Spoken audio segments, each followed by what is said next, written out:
So amo to mga memes no, nagmata lang ta para magluto sang sudan. Nakatig-ang nagali ko, wala lang gid ko naka-video. Tanaw niya na giinit ko lang pud na ang amon nga sabaw. Kay kagabi pa na namon nga sudan mga memes.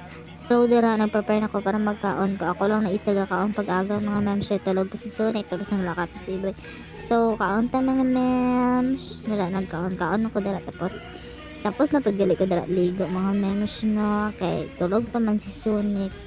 Dali lang ko pud ko dira kaon kay pasi mang mata si Sonic ba. Hindi na ko kaon sang tarong wala na pud ako na ginahulat si Sonic magkaon kay ang mga memes di man siya magkaon sang kanon. Pagtapos ko sang kaon mga memes na timing gid nga nagmata na dan si Baby Sonic.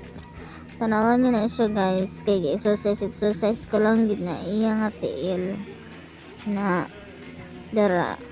Amo lang na amo na pag morning guys, tapos liguan ko na siya dahil karon. Kag maglantaw naman TV, wala man kami iba na himo abi diri no. Maglantaw TV, magbantay tindahan, amo lang gid na siya guys, amo ni himo. So very fast forward mga memes na nagkumpara gali ko gainas ang aga. Tapos subong hapon ko na lang siya gipang arrange. Kay amo pa man pagtulog balik ni Sonic. So amo na siya pag-arrange ko sa akong nga mga baligya diri. Amo lang na siya guys. Tapos may alasing mega agi-agi nga. Ambot sino na siya. Amo na siya guys. Wala man ko iba na hambal oy. Basta kay wala.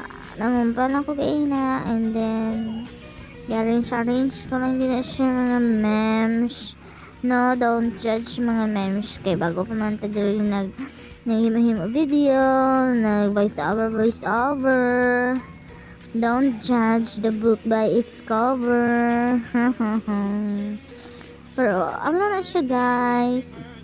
Thank you for watching.